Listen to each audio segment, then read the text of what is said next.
welcome back, everybody. This is our segment of this week of Late Call with Cajun and the Cheesehead. We are going to be talking about crazy stuff going on in the NFL this year. I mean, let's go recap even some of the smaller stuff. A lot of missed field goals, arguably Yeah. bad officiating going on in the NFL.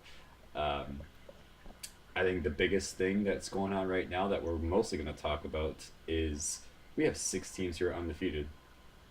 How crazy is that? I Like, honestly. what usually around this time we have about maybe two, maybe three tops type of Yeah. thing. It was only 2 years ago. By week three, there was no undefeated teams. Yeah. Usually, things happen where just you have like one team that's going to go like 8-0, and then they kind of fall off. But you're going to have 6 teams like this is it's Six insane. teams, Yeah, man. and teams I did not expect. Like a lot of teams I didn't expect. Yeah, I mean, two of them, at least two of them, Packers and Patriots. Maybe Broncos, I guess. Not Yeah, that much of a shock. The other three, Atlanta and Carolina, yeah. two teams I in the think that's NFC honestly the South. most shocking out of all the Yeah. undefeated teams. And we'll get to the Bengals in a second. I'm sorry, Cincy fans, we're not going to leave you out. But I think the most shocking between Atlanta and the Carolina is you're coming from the division that was arguably the worst division in the NFL last year, and you come from the worst division to having two undefeated teams. I mean, that's pretty fucking rare. Yeah, it's not so shocking, I guess, that, like, one of them is still undefeated. It's just the fact that both of them Yeah. are. Like, you've got two.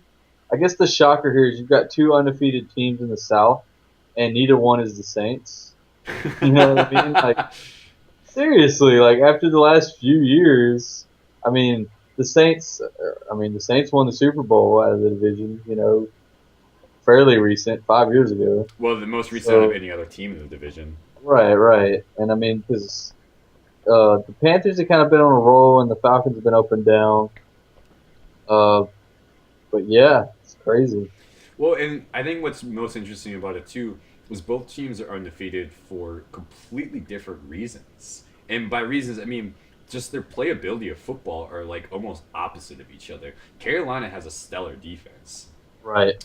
You got Cam Newton, and you and I have talked about this for years. I don't think we've ever actually recorded it on camera, but you and I have agreed before that we felt Cam Newton is a absolute stud and stellar quarterback, but unfortunately, Carolina just never really built a team for him.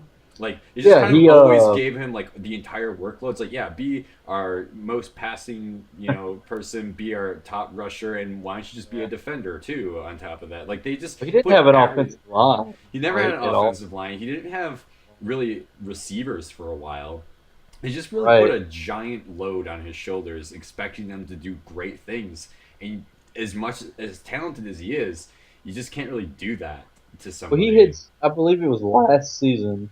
The Panthers started the season, and none of their starting receivers had even caught a pass the season before. Yeah, So they've had quite the impressive showing the last couple of years, they have. honestly.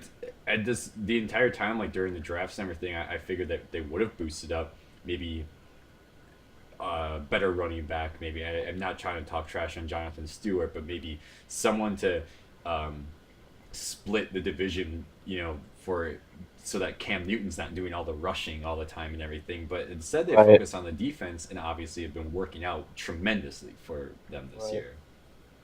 Yeah, they built up first. They just worked on. I guess they got the best defense in the NFC South, which that's 6 games you're looking at that you have the better defense. Yeah, So that kind of helped them. I guess I really think that's what helped send them over the edge and pull out a division win out of their ass last season.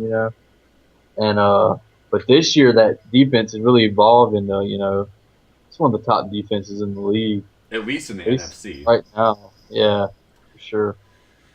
Now you go on the other side of the coin with Atlanta.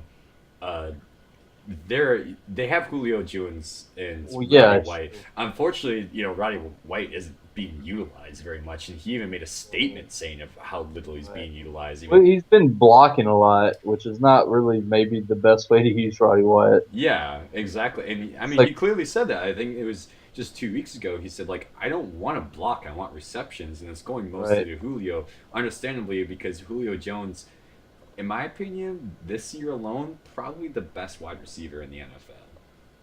He has been.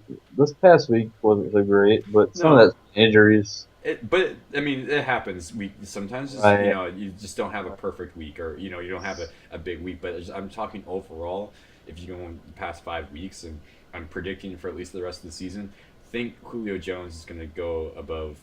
Well, obviously Dez Bryant because he's out, but even Right. Antonio Brown, Yeah. as who's probably up there as the next big contender, and I really think that he's probably the best. And then on top of that, when you have Julio Jones, they get Devontae Freeman, who is just a blessing for But them. yeah, they have a running game all of a sudden. That was the biggest thing that Atlanta. That's the main reason Atlanta hasn't lost It's yet. true, absolutely. They do have a pretty solid defense. Like their defense Right. can hold their own. I still think Carolina's is better, but like talk about just absolute blessing. And I know I just said that, but Right.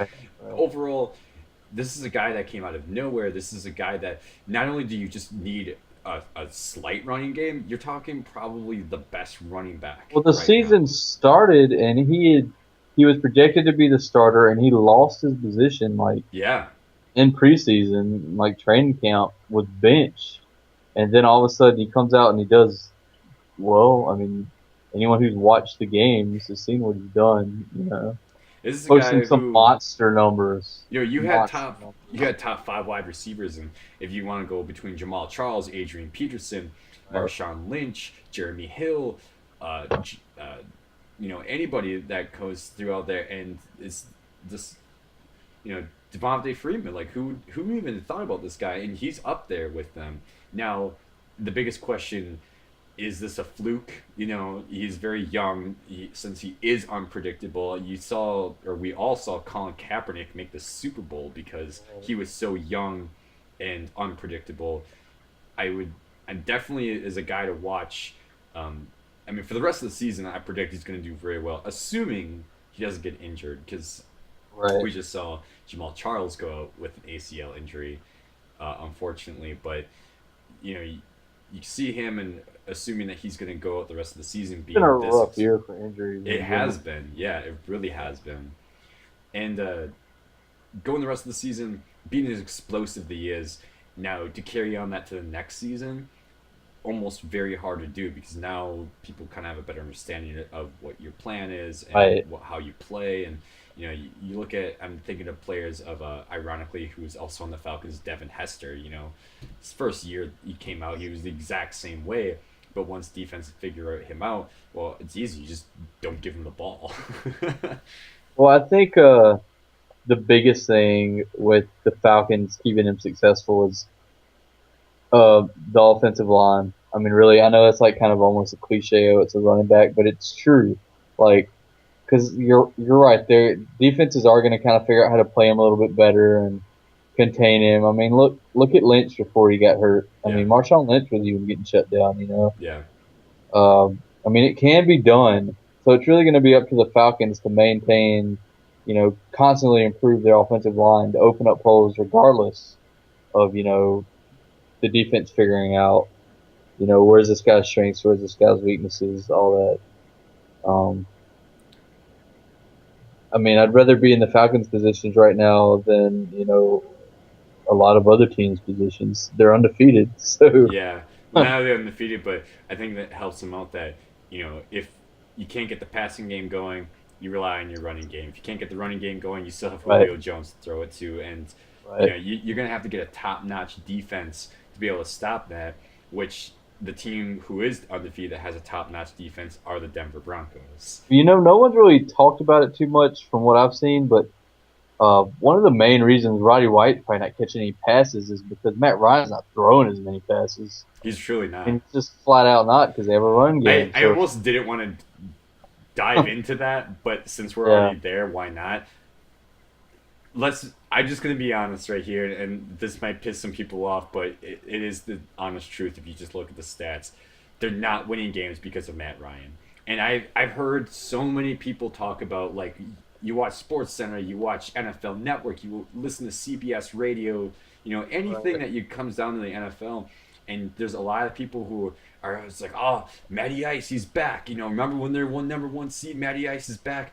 They're not winning because of Matt Ryan, and that's just the honest truth. Like, Right. they could literally have any other. They could have Brandon Whedon on their team, and they're still gonna win games because of Well, how well he's everything playing else is going. solid, but it's not like yeah. I mean, it's not like the whole team is dependent on him right now. No, You know. all he has to do is make sure he doesn't turn over the ball and Sure. lets Devontae Freeman carry the rest of the way. And all he has to do, if he wants to put a deep threat, because you open up the deep threat with Yeah, your good Julio running Jones. game, you Yeah. throw it to Julio Jones, even if it's not even a stellar pass, he's gonna probably catch it. Right. Um, Anyways, Broncos. Broncos actually, you know, we talked about them being maybe the weakest undefeated team, and after the Bengals beat Seattle this week, hmm I'm really inclined to think that now.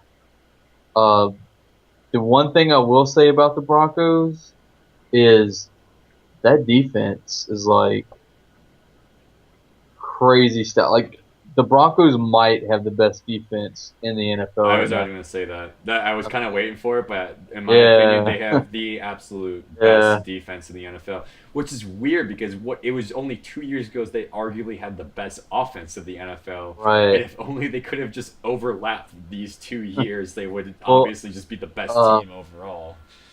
I guess Peyton carried the team long enough. The defense decided it was their turn. You know, Yeah, and uh, and then this so- that's kind of the interesting thing about Peyton. I mean, he didn't have a great week this past week, but you're still winning games, and your defense is definitely stepping up to win these games. And I what's think he's gonna get better as the season goes. Honestly, as long as he can stay out from getting hurt, because yeah, he seems to be getting more comfortable in the offensive scheme, working with Gary Kubiak and his staff and all that. I think that as the season goes and he's staying healthy, that the Broncos are actually going to get more dangerous. he's smart enough to develop into something like that. Right. He's not going to be a quarterback who's like, well, this isn't what I'm used to, so I can't do it. He's a smart enough quarterback that I think he can adapt to pretty much anything. I mean, it's slowly doing it. Maybe if this was 10 years ago, he could have picked up on it faster, but who's to say? I mean, I don't know that's a hard if judgment, I any suppose. quarterback in the game is going to be able to adapt and get better as the season goes in the new system. It's Peyton Manning. True. That's absolutely true. And I think it does help out that their defense can help him out if he can't score those points. And I think going back to what you were saying about them being probably the weakest undefeated team, I do absolutely agree with it because despite they are undefeated and their defense is incredibly impressive, they're very low scoring. Uh, Yeah, I don't think Broncos have broke 30 points yet this season, have they? you might be right. And if they have, probably once. I Yeah, mean, they're not. They're winning, but not by much. I mean, they beat even Baltimore, who isn't doing too hot this year, but not by much. They beat Oakland. I understand it's a divisional rival, and actually Oakland's not necessarily a bad team, but not by much. And it's going to come down to a point where they're going to face a team where that not by much isn't going to be enough, and this other team is just going to be able to overlap them I in don't know, man. It's points. like I was saying though. If anyone can adapt on the fly, like for comparison's sake, Drew Brees has had Sean Payton in that tandem his entire Saints career at least. Yeah, Uh, Brady's had Belichick. Rodgers has been with McCarthy. Manning, he had like Tony Dungy, Caldwell, John Fox, and now Kubiak. Like he's done it before and still had success. that's So a good point. I really just he's been like maybe had the least stable coaching situation around him out of any of the our traditional elite four, Yeah. and he's still had. I mean, he's got a ring. and he's made 2 Super Bowl appearances. And they're all under different coaches. So, uh, versus like a Brady who's been there with Belichick every single time, same scheme basically, just making adjustments as the years go with different players. Yeah. Um, I'm really, I guess we can just talk about it a little bit here. Packers and Broncos are about to play. They Like, are. was it 2 weeks? It's Packers' schedule is they play the Chargers at Right. Lambeau, have a bye week, and then they go to Denver. I I did predict that whatever games Packers were going to lose, I predicted that it was going to be against the Broncos. But You know what? Yeah, I I feel like here's we're on the here's same page. yeah, I think we probably are. Here's my big but. Yeah, When I made these predictions, it was before the season started, and I did not realize how good Packers defense are this year. They right. showed it 2 weeks in a row now that Packers defense are much better than what I think anybody could have predicted them to be, myself included. And all I said also before the season started is Packers offense is already there. They have been there for the past 5 years. Packers offense is already there, even with Jordy Nelson being out, even Right. with any other, even with a couple of banged up like offensive linemen, they're there. I always said was that if Packers defense was a top 10 defense this year, they're going to make it to the Super Bowl. And I still hold true to that. And I think Packers are holding true that not only are they a top 10 defense, they might be a top 5 defense this year. They were really impressive against the Rams this week. They've been very And impressive against the Rams, against the Chiefs, against pretty much uh, every Seattle. They shut down the Marshawn only Lynch. thing They I shut was down gonna Jamal say, Charles. They didn't shut down Todd Gurley, but they won the they game. haven't played a team though that's really shown that they have a high-powered offense yet.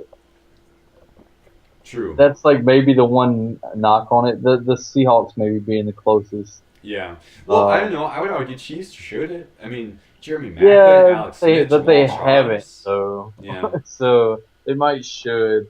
The one thing that the Packers really have going for them is you kind of touched on it, the bye week. They're going to be coming off a bye week into this Denver game, Yeah. and I know it's at Denver, but they're going to be rested.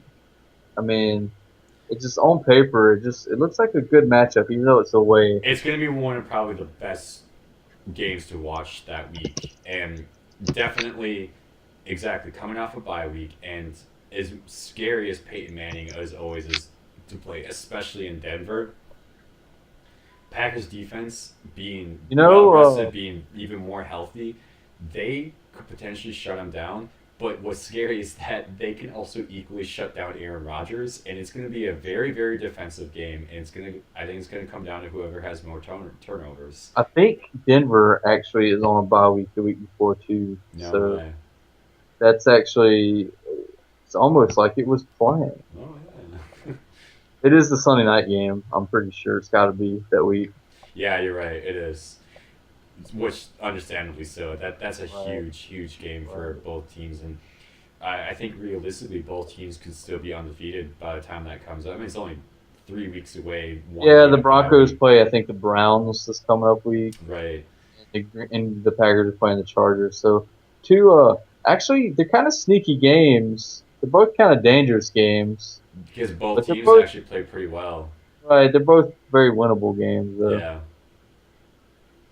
So, but for sure, someone's getting knocked off in 2 weeks. Yeah. The Regardless. the Patriots might actually have the best shot of keeping their streak going the longest, just because I got their matchups pulled up right here. They got the Colts, who are bouncing back, but if they get through the Colts, Jets, Dolphins, Redskins, Giants, Bills, tough games, but they're not. They're not. They None of could. those teams are world beaters by any Well, means. I they mean, could Dolphins and potentially. Redskins. No, no, those are easy wins for the Patriots, definitely. Sure. And Patriots, I think, are one of the scariest teams still going. I think they have the best offense this year for sure. Probably so. They definitely have like the number one offense. Defense is probably also maybe a top 10 defense, if not top 10, really close to the They're a beating good that. team. I would say them and the Packers right now are the most complete teams. Yeah. Well, are they? Because even Cincinnati, I think, is an extremely complete team. I You know, and they were that actually next on my list. I guess I was thinking that, and it's but funny yeah, I would because still have the Packers and Patriots a step above I Cincinnati. want to delve into Cincinnati just because. I mean, we even got comments of people saying it's like, man, people shit on Cincinnati all the time. I mean, even ESPN and everywhere, like they forget about Cincinnati, and I don't want to because they are undefeated. And Andy Dalton is probably playing the best football he has in his entire career. You got a great running game. You have a solid defense. You have, AJ Green, who I almost forgot about, admittedly too, that even he could be the best wide receiver this year, even above Julio Jones. So that's a complete team all I around too. guess the big problem and why everyone kind of forgets about them is because every time they get into the postseason for for years now, I think we talked about it a little bit before. They have the longest streak without a win in the playoffs, Mm-hmm. and until they get over that hump, I feel like despite how good they're doing in the regular season, people just aren't going to take them that serious. But this season, from what we've seen from this team, is the season that I think they're going to get over that hump. I'm not going to go out and say Super Bowl, but AFC Championship game at least. Uh, I at could least winning a game in the playoffs. I could see Cincinnati in the AFC Championship, especially since Steelers without Ben Roethlisberger. Right. Um, I know they won Monday Night Football this week, but they without Ben Roethlisberger to help carry that team, I feel like their momentum is less lacking if you wouldn't have gotten injured. I think regardless, Cincinnati is going to still take that division, and when they get into the postseason, depending on who they're matched up with, I think they could go far enough to make the AFC Championship game. Right. It's definitely doable.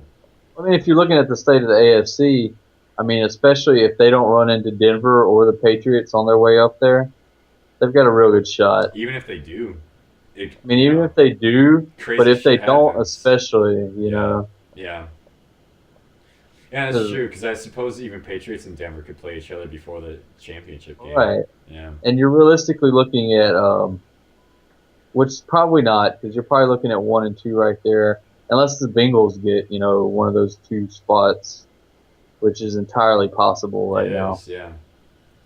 But otherwise, you're looking at maybe playing the Colts, and I think they can beat the Colts, especially if they're at home.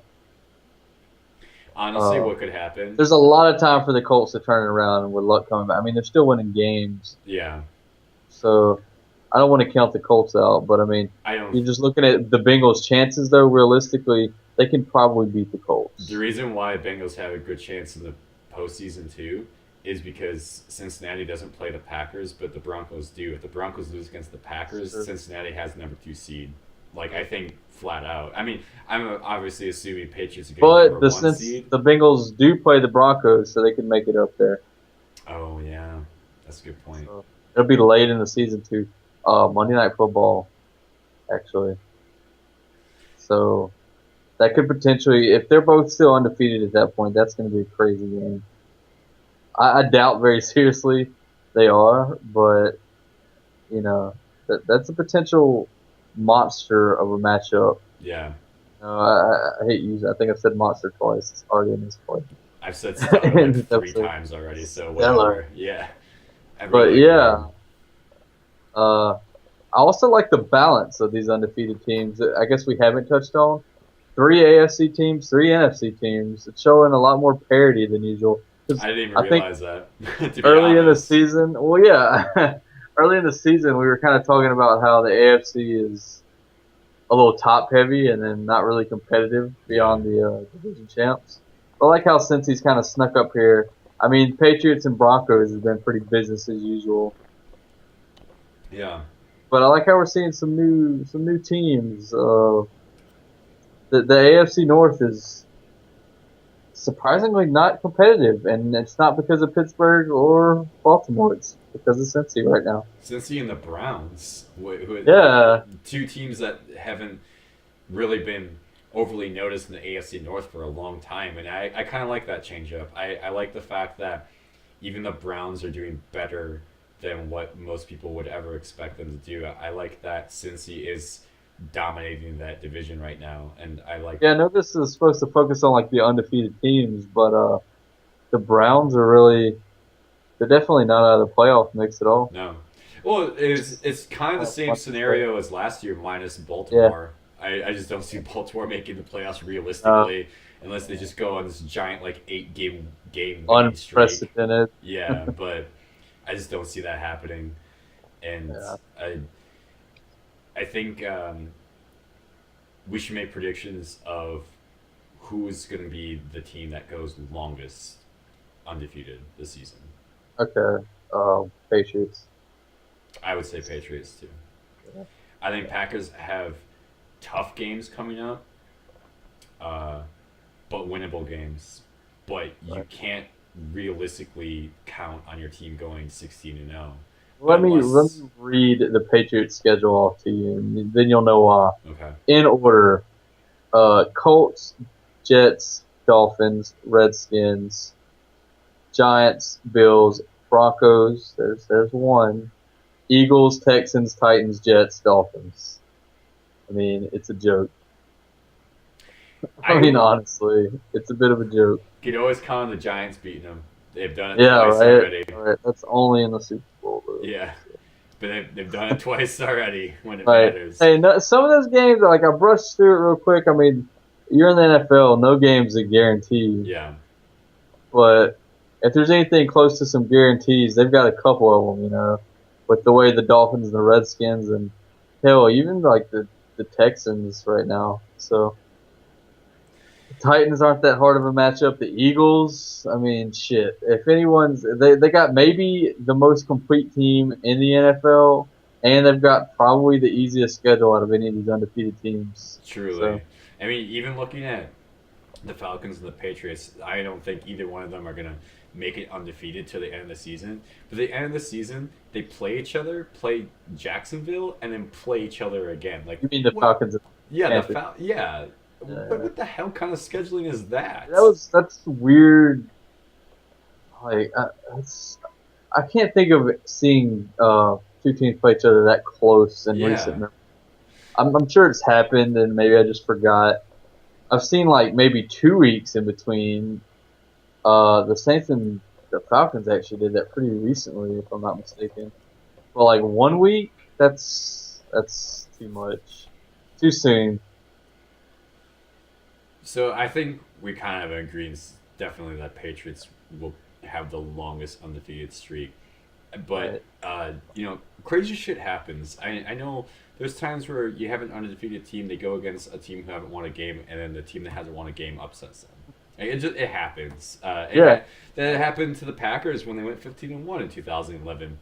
They played the Chiefs, who had one of the worst records in the NFL. That was their one loss.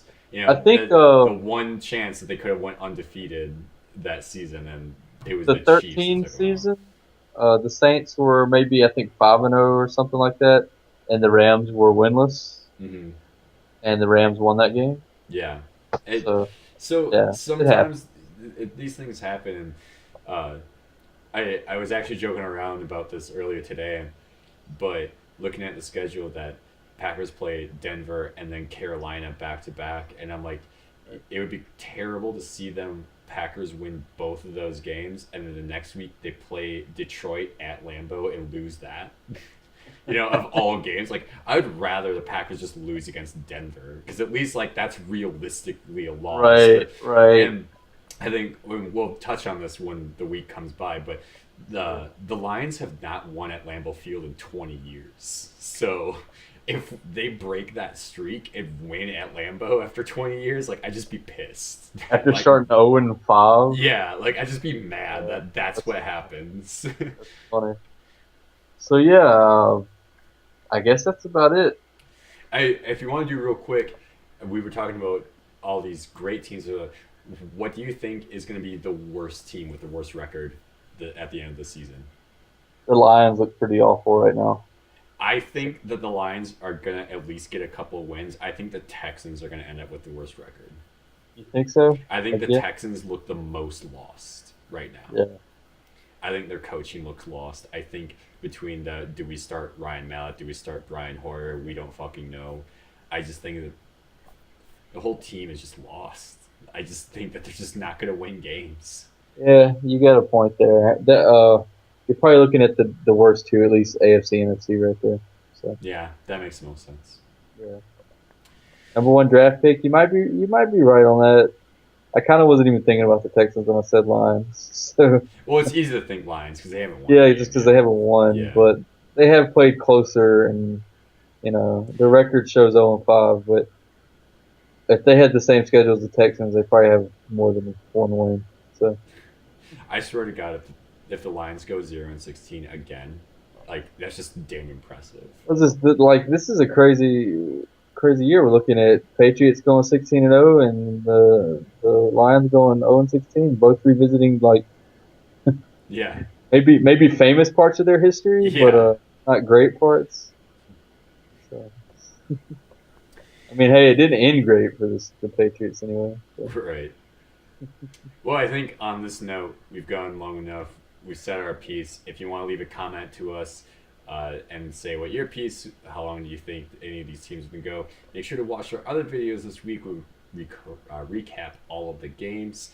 And you can always follow us on Twitter and Facebook. Links are in the description. Love to hear from you guys. Let us know what you think. Yeah, any last words?